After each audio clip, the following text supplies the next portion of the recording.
ஒரு 3 கியூ இருக்குது. அந்த 3 கியூ வந்து இம்பார்ட்டண்ட் வாழ்க்கைக்கு. அதில் ஒன்று என்னென்னா ஐக்யூ, செகண்ட் இக்யூ, தேர்ட் வந்து எஸ்கியூ. ஐக்யூனா இன்டெலிஜென்ட் கோஷன்ட், இக்யூனா எமோஷனல் கோஷன்ட், எஸ்கியூனா ஸ்பிரிச்சுவல் கோஷன்ட். இதில் ஐக்யூ இன்டெலிஜென்ட் கோஷன்ட்டுங்கிறது உனக்கு ஐக்யூ இருக்கா, உன் ஐக்யூ லெவல் என்ன, ஐக்யூவை யூஸ் பண்ணு, இப்போலாம் ரொம்ப பரவலாக எல்லாருக்கும் தெரிஞ்சிருக்க வார்த்தை. இக்யூன்றது ஓரளவுக்கு தெரிய வாய்ப்பு இருக்குது. இமோஷனல் கோஷன்ட்டுங்கிறது. ஸ்பிரிச்சுவல் கோஷன்ட்டுங்கிறது கொஞ்சம் ரேர், அது எல்லாருக்கும் தெரிஞ்சிருக்கும்னு சொல்ல முடியாது.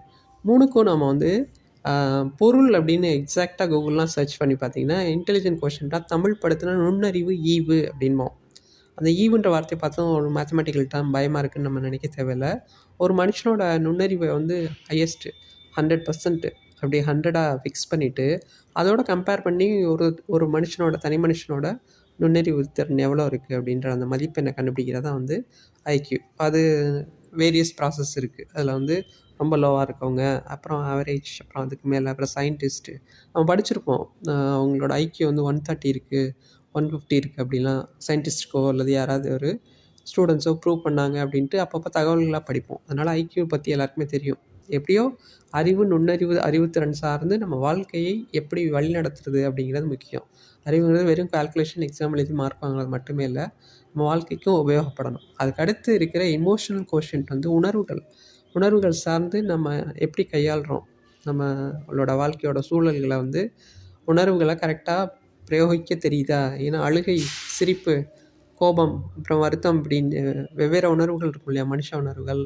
இந்த உணர்வுகளை வந்து நம்ம எப்போ ப்ரைவேட்டில் எப்படி நம்ம அழுகிறது, சிரிக்கிறதெல்லாம் வந்து எந்த அளவுக்கு செய்யணும், பப்ளிக் பிளேசஸில் என்ன செய்யணும், இது வந்து ரொம்ப முக்கியம். ஏன்னா சிலர் பேர் ஈஸியாக வாங்குவாங்க, அவன் ரொம்ப கோபக்காரன், அப்புறம் அழுமூஞ்சி, அப்புறம் ரொம்ப ஜாலியான பர்சன். இதனால பேர் வாங்குற காரணம் என்ன, நம்ம சில உணர்வுகளை ஹைலைட் பண்ணி வெளியில் அடிக்கடி காமிக்கிறோன்னு அர்த்தம்.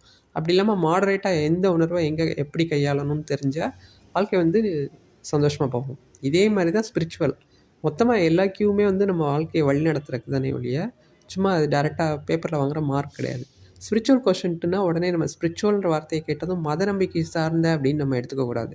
ஆன்மீகம் சார்ந்த நம்ம உணர்வுகளை வந்து எப்படி நம்ம வாழ்க்கை வழிநடத்த பயன்படுத்துகிறோம் அப்படிங்கிறது முக்கியம். எப்படின்னா சில சமயம் நம்ம செய்கிற முயற்சிகள் அதையும் தாண்டி நம்ம வாழ்க்கையில் சில நிகழ்வுகள் நடக்குது நம்ம கைமீறி அப்படின்னா நம்ம என்ன நினைப்போம், இறைநம்பிக்கை உள்ளவங்க எல்லாம் அவன் செயல் அப்படின்ட்டு விட்டுட்டு அடுத்த கட்டத்துக்கு நம்ம நகர பார்க்கணும்.